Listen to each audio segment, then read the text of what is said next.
All right, everyone. Welcome to the Restaking panel. We'll be talking about a lot of fun things today. Again, risks, rewards, and the road ahead. My name is Ben Rodriguez, and I'm a senior protocol specialist at Coinbase. I cover multiple ecosystems and different primitives, including restaking.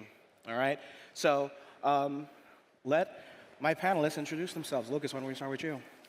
I'm Lucas Bruder, co-founder and CEO at Jito Labs and a contributor to the Jito network. Jito builds MEV infrastructure and liquid staking and restaking on Solana. Sweet. Thank you. Vyas. I'm Vyas, one of the founding members of Eigen, now over at the Eigen Foundation, primarily focused on growth, the ecosystem, token governance, etc. Misha.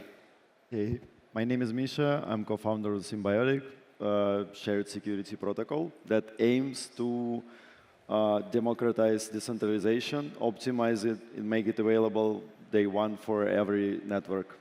Yeah, awesome. So as you all know, restaking has exploded in the past 18 months, right? So I think maybe the first question that we can discuss is, what's the goal of restaking and reshared security, right? What value does it bring to the ecosystems? Okay. Anybody can start. Yeah, the goal is simple. We want to take the journey of decentralization and make it shorter, safer, and cheaper. We want to remove this barrier that takes like 6 to 16 months currently, and basically creates an incentive to launch centralized or launch like with proof of authority or other like suboptimal solution and dangerous solutions, and to make it that attractive that networks launch decentralized from the start. Yeah, I think it's about enabling projects to bootstrap themselves much faster in a much more safer, stable manner, like Misha just said. I think we observed a lot of projects that had their own security in their own token, in their own native asset, and when you needed security the most is when it would fail you, because you would end up in the debt spiral during moments of vulnerability. So it's really about restaking as a mechanism to establish the infrastructure for projects to be able to come into the space and innovate and focus on what they're doing best, which is, often some specific technical or, business logic or component, and not focus on all the other attributes that are involved with launching a token. Yeah, not much to add there. I think, it provides a method for projects that maybe are more decentralized or centralized to decentralize faster. And I do think there's a lot of projects that have their own tokens, and I think by taking some of these already staked assets like ETH or Sol or whatever it is, and adding it to the network, you can create more secure services and decentralized protocols. Yeah. So let's go into the many different actors in this space. We have like the operators, right? We have the protocols that are being built on top of it, the stakers slash restakers, right?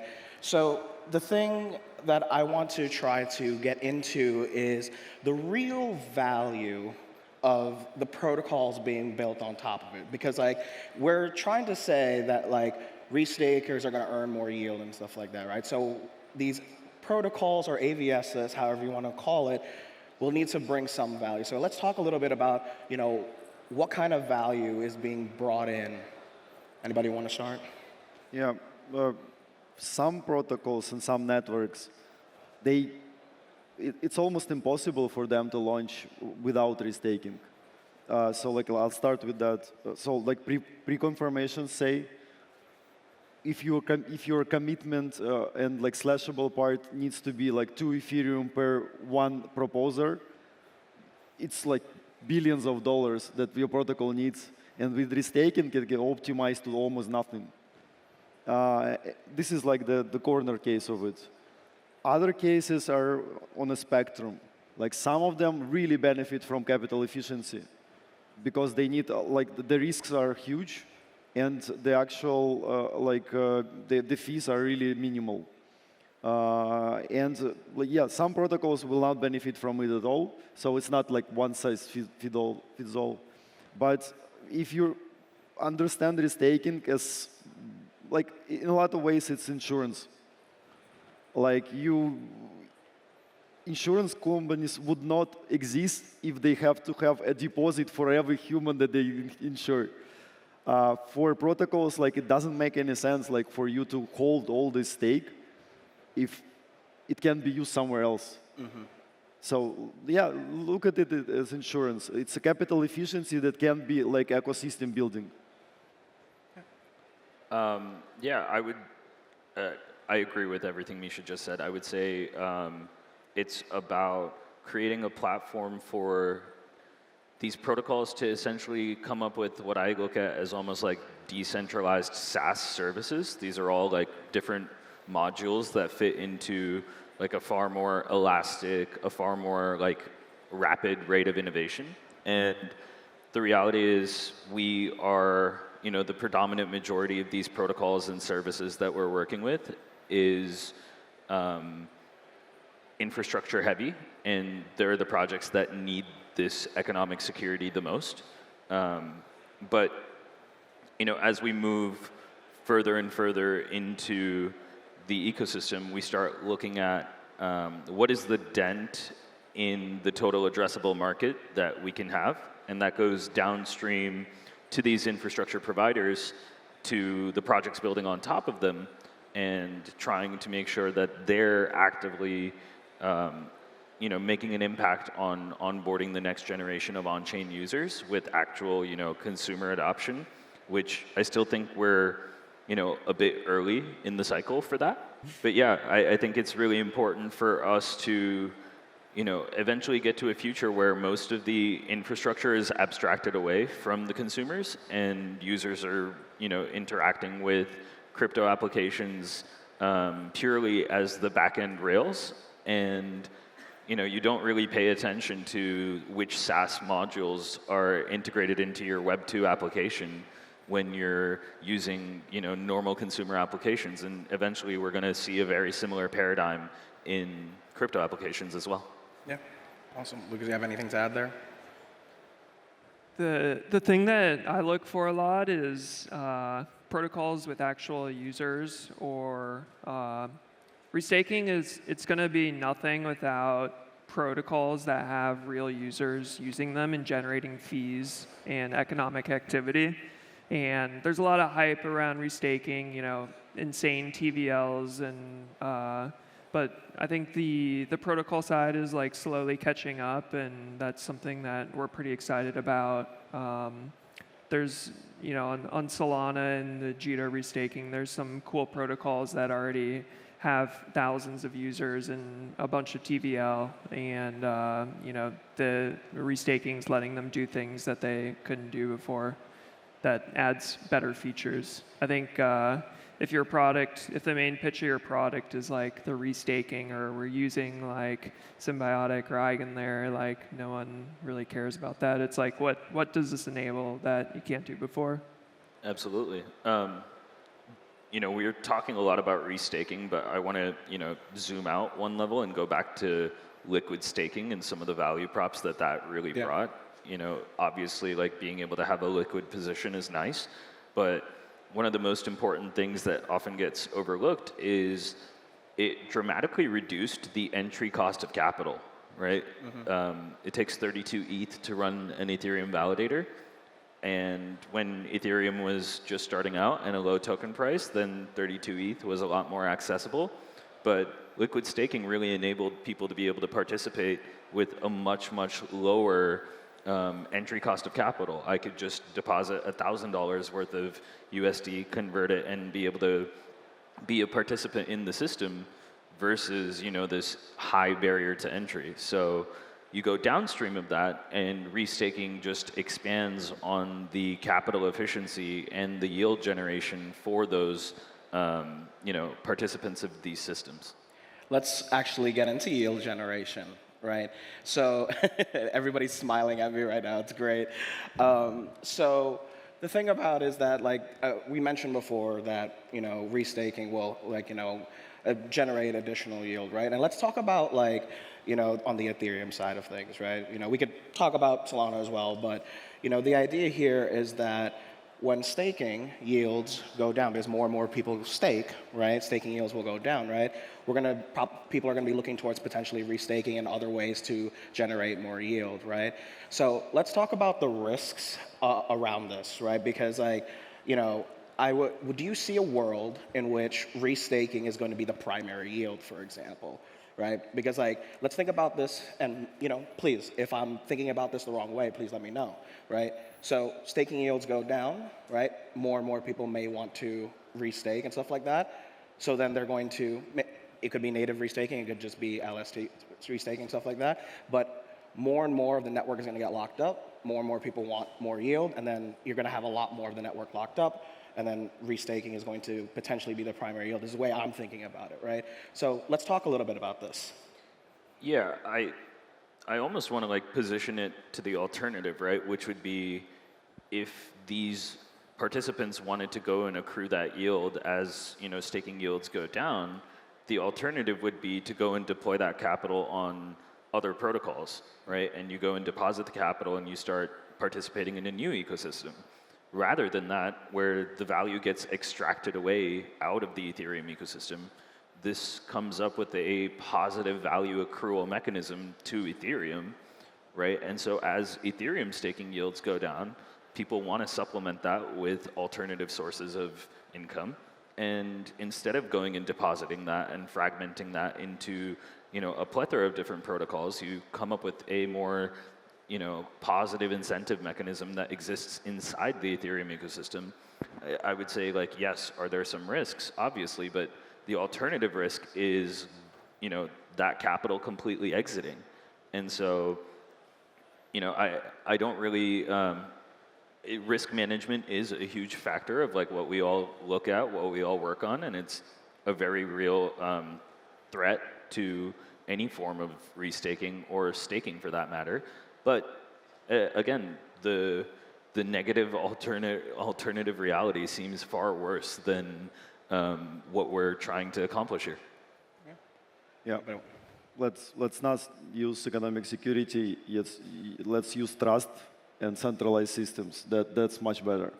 But yeah, I don't expect all Ethereum to be used up by restaking anytime soon, because first, we don't have that much decentralized networks right now. Sure. Even if the number will grow one order of magnitude, there is this thing that we expect protocol networks to have in their timeline.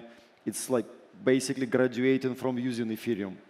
Once your token is strong enough, once your token is available enough, you might start to proportion it more in terms of actual stake that you're going to be using. So Ethereum might be we don't know, restaking and shared security, they were never done successfully before. We don't have anything yet, but we can reasonably expect that protocols are going to be using their tokens as well, or neighboring protocols tokens to align. So risks are it's really important when we start a new industry is for us not to use ever one size fits all, because that's how we get one point of failure. So I think different risk profiles, different there's going to be risky LRT that restakes a lot of times, and there's going to be really conservative institutional grade LRTs that probably restake just once. Lucas, you got anything to add? No? Great.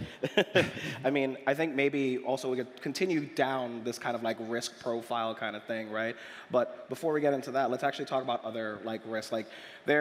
When people think about restaking, they think about many different things, right? They think about we're not going to mention specific bad words here, but right? But you can. What? You can. I can? All right, well, so rehypothecation, right? Or all of a sudden maybe MBSs or something like that, right?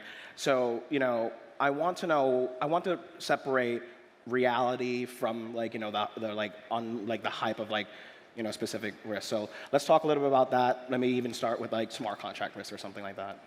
Yeah, absolutely, right. I think it's very,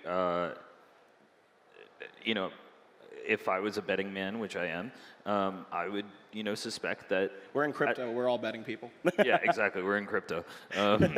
But, you know, I think at some point for one of the many projects that are using any of the restaking services to go through a smart contract vulnerability or, you know, something like that is a very likely outcome. And it's about containerizing the risk and making sure that it's not cascading across other protocols and it's, you know, isolated, and there's ways to do that. But the reality is, like, if us as restaking protocols were to go and be part of the auditing process of every single one of these protocols, like, we would be banging our heads against the wall constantly, right? It's just not practical for us to focus on all of that. So there is a high level of like diligence that's required from these protocols, and it's our responsibility to point them to the right resources, right? Whether it's auditors or, you know, high quality of engineers or things like that. But, you know, again, it goes back to like that same smart contract vulnerability could have happened on their own trust network and could have led to like a far more calamitous situation. So the trade-offs are ones that you're willing to make, essentially.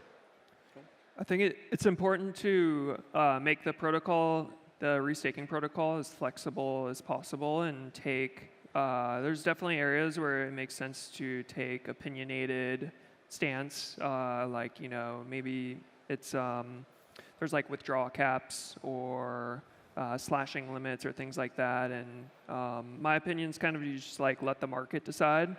You can let the LRTs or VRTs figure out who they want to stake to, and you know, maybe some of the networks are like they don't take certain assets because they're too risky, and you know, kind of. And I'm sure there's going to be people that kind of specialize in these things.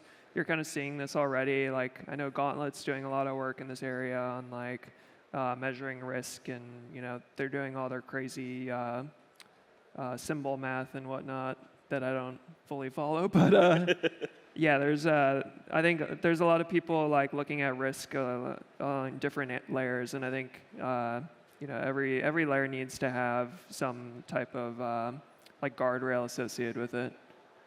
Makes sense. Misha, you got anything?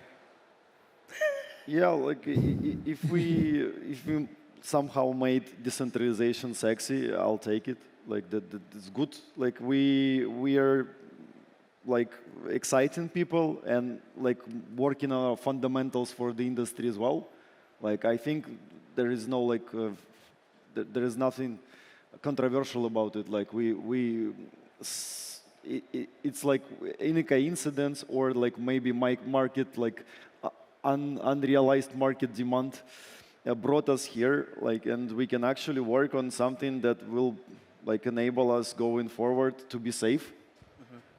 Yeah, like it doesn't, like in my mind, if we're doing something useful, and we are, it doesn't matter like how we came here. Like as long as like the path is true, it's gonna be great. Yeah. So then let's actually talk a little bit more about like going further into this, because we're just talking about risk and everything like that. Let's talk about slashing, right? And specifically around like, you know, for subjective and verifiable punishments, right? We know we have the Eigen token, intersubjective work token, and all that fun stuff, right? We'll get into that in just a second, right? But I would like to get like, you know, the thoughts on everyone here about how we're thinking about slashing risk on restaking. Anybody can start. Oh, yeah, that's a big one. I don't think anyone, I guess, I feel confident saying that I don't think anyone's figured out the right answer here. I do think that you want to try to make as like a designer of a protocol and a platform that you want others to use, I think flexibility is important here. So you want there to be ways for like the vaults or the LRTs or networks to define different slashing parameters. Ideally, there's a way for them to claw things back if there's a bug. it's something we're thinking a lot about still. I kind of like I like the approach of Symbiotic, where you kind of have these like resolvers, and maybe there's a delay. So like you could have a 7-day delay and configure things in such a way that it can be clawed back or whatnot. And I think as far as like what do you do with slash assets, I think that's also an open question. We're actually just talking like backstage, like what if CBBTC is used and you end up slashing CBBTC, like Coinbase would be pretty happy about that, I think. Circle would probably be pretty happy about that too, just earning yield on that forever. So yeah, there's still kind of a question like, what do you do? And I think my current stance is like, you let the market decide and just build it so that it's flexible and see what people end up doing. Yeah, the reality is like, slashing isn't designed to be like a constant part of the system. It's more of like a disaster recovery mechanism, to be honest. And I don't think we can have it both ways, in the sense like we want to make sure that honest parties are protected, and if there's some sort of malicious behavior, then like we need to have a mechanism by which we protect assets and honest parties. So slashing needs to be a healthy part of the system. The withdrawal mechanism is something great that we're working on. The veto committees, which is like, hey, like we have a backstop to slashing, right? These are all solutions to an open design problem, like you said, right? I don't think any of us have like cracked the puzzle, but we're all taking like as many different innovative approaches to it. It's more so, how do we ensure that when there are these slashing events, we have backstops in place to make sure the honest minority is the one that is protected, and we can get into that with the whole intersubjective thing later as well. Yeah, slashing is hard. We've designed like a big part of our protocol around that. And yeah, like just never do one size fits all. Always try to isolate risks. So like if you have fucked up a bit in one primitive that you've designed, or like one part of the system, or one mechanism that you really like, it does not affect the others.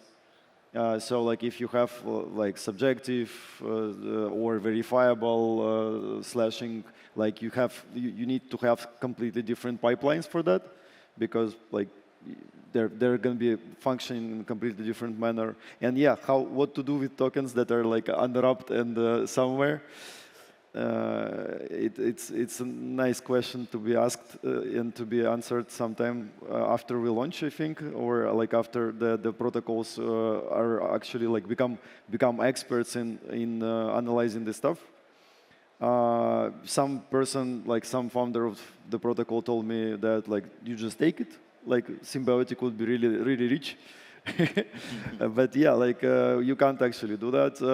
And yeah, I think we got like a really good idea as an industry how to approach that. And there is a lot of like fear mongering, like, oh yeah, we're gonna restake like 100 billion in Ethereum, and then it's gonna be immediately slashed. Like we'll have to like fork Ethereum or do something else.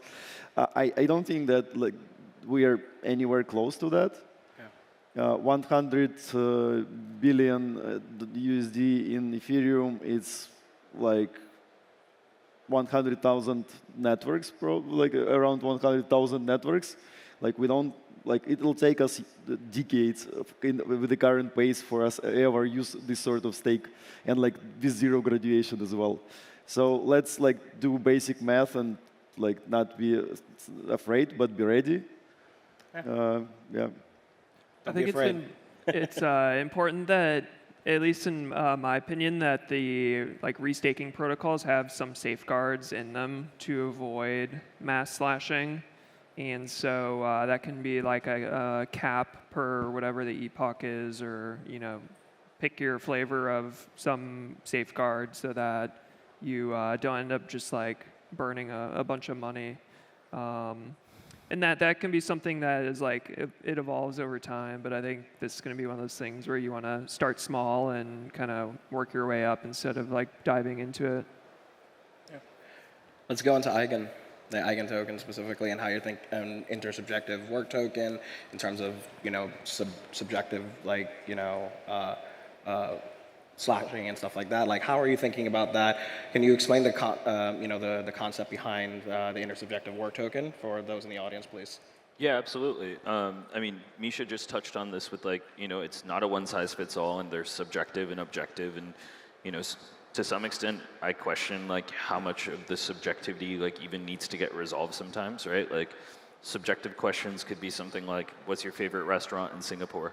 Right? Like, we're all going to have our own take and based on our own preferences, and like, does it matter if we come to a social consensus? Like, maybe if we're going out to dinner tonight, like, sure, but like I'm sure we would be fine with like some trade-offs there, right? Something objective would be more like, hey, here's a piece of code and it's meant to output a specific result, and if it doesn't perform to the right function, then you can easily verify that. On the flip side, you have these intersubjective moments throughout protocols, an example of which is like the data withholding problem for data availability, where a node operator was supposed to send data, a retriever was supposed to receive it. There's no clarity on which party was actually at fault. So now you have to go to this layer of resolving this intersubjective problem.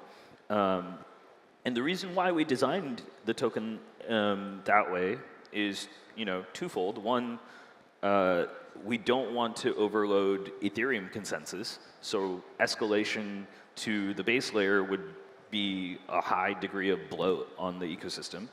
And, to get a little spicy here, like, not your token can't be the only product. So having the token be a product and coupling that was like an active design choice from us.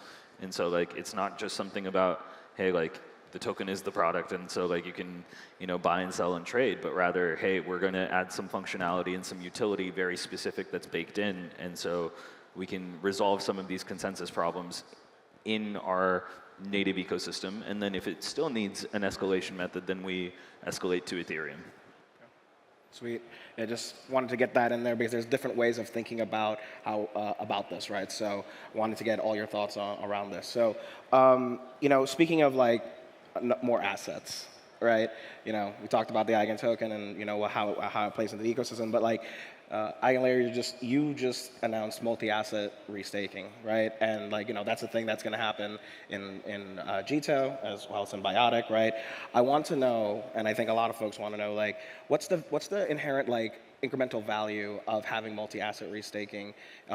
Because like I think people first started thinking about like this kind of like the shared security concept that we started out with, right? Suddenly this like with like for example USDC or anything like that, right? Like it kind of maybe violates the mental model just a little bit, or maybe I think I'd like to understand like what the logic is behind there, and what the incremental value is. Yeah,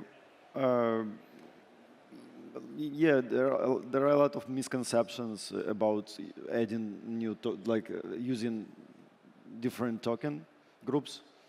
People think that like, oh, I'm gonna get like $1 billion in Shiba and like our network is gonna be super secure.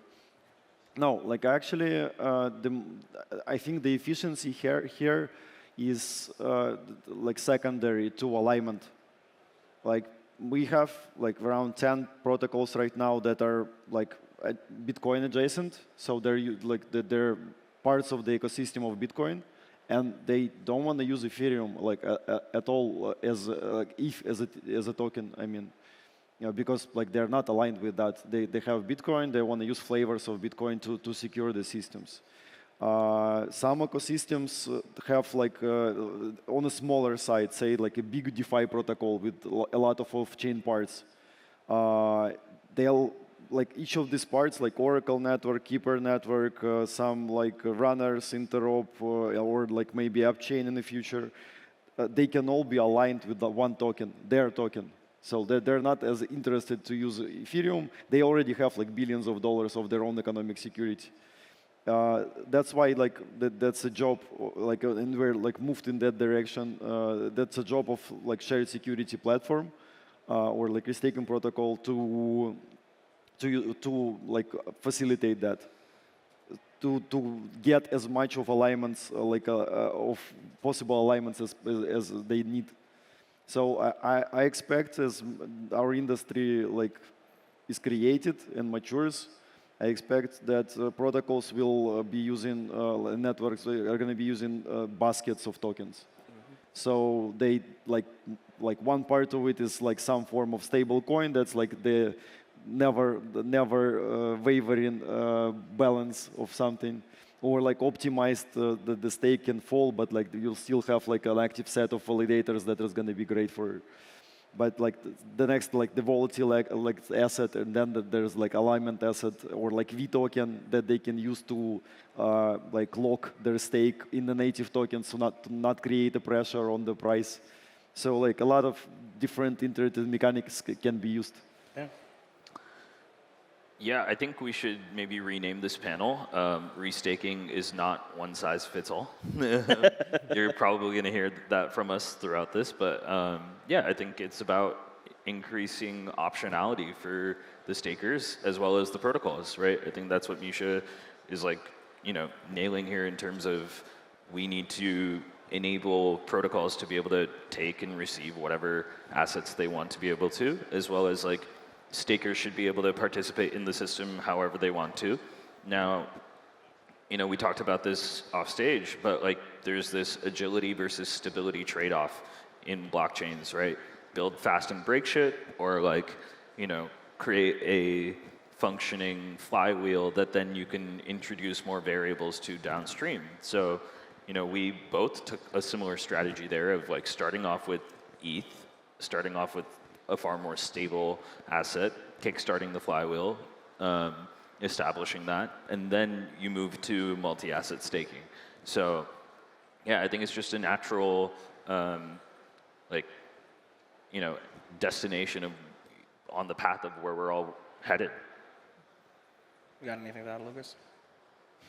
Yeah, I knew that this should have had, or the Jito restaking should have multi-asset support from the beginning. Protocols are the heart of restaking networks, and basically every protocol that's going to use these already has a token, or will have a token at some point. And to your point earlier, like the token is not the product. You have a product that maybe you can tie in the token to help support the security or something like that. And so making it flexible so that maybe you can start out with one asset and migrate to the other, or get alignment with other protocol tokens is pretty important. As a contributor to Jito, we're building a few networks on top of the Jito restaking platform, and that's something that if you have a token, you think about how to tie it in to provide more security or decentralization. Sweet, yeah. So let's get like quickly into like just kind of like, you said one size doesn't fit all, right? I think we've talked about this the entire panel, right? But suddenly, and like in a lot of people's minds, and even sometimes my mind is like, and Misha, we talked about this like, in the back, restaking fragmentation, because like the smile on his face, it's great. So we have different protocols here. We have another Jito, which is Solana, right? We have other ones in Ethereum, for example, Karak. We have Babylon, Bitcoin, whatever, right? So there's multiple restaking protocols. The expectation is that there's going to be a lot of these protocols, like AVSs or whatever you want to call them, that are going to be built on top of it. In addition, enabling multi-asset restaking for a lot of extra optionality, right? So there is a lot of optionality, but also it seems like it fragments, like, kind of like the restaking ecosystem. It's like 18 months and we're already thinking about all this stuff, right? So, I'd like to get a conversation on that going. Misha, I want you to actually start on this one. So, yeah, like what's the fragmentation about? Like networks, we don't have like any before. Like networks are not like launched yet, like they're not production, so there were not fragments in that. And even if they like, we have like 40 restaking protocols, like it's a registry. Like in a lot of ways, yeah, like we have like different designs, and like some of us are arguably safer than others, but it's a registry. Like you have your key and you have your balance of stake. Like for the registry, you can use multiple like sources and like roots of truth, or they called for by some researchers. So like fragmentation is like in the future it can be easily solved, even if it materializes. In the current state, like we don't have anything yet, so like we don't have fragmentation. So yeah, like I heard this argument a lot, but it's like I'm not sure that I understand it. Okay, yeah.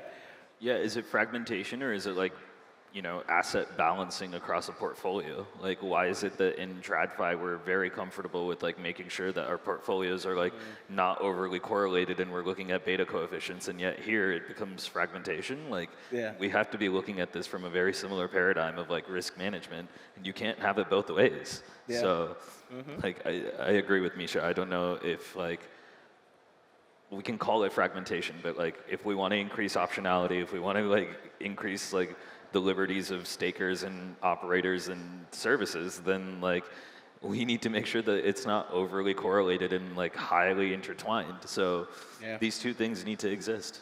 Yeah. Lucas.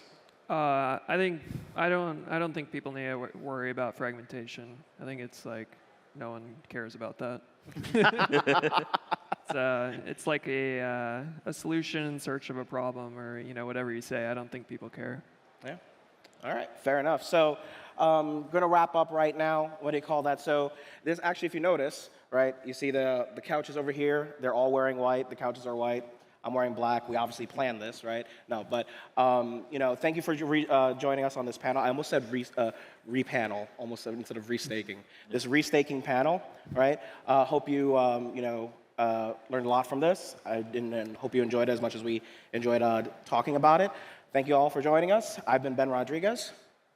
Lucas. Vyas.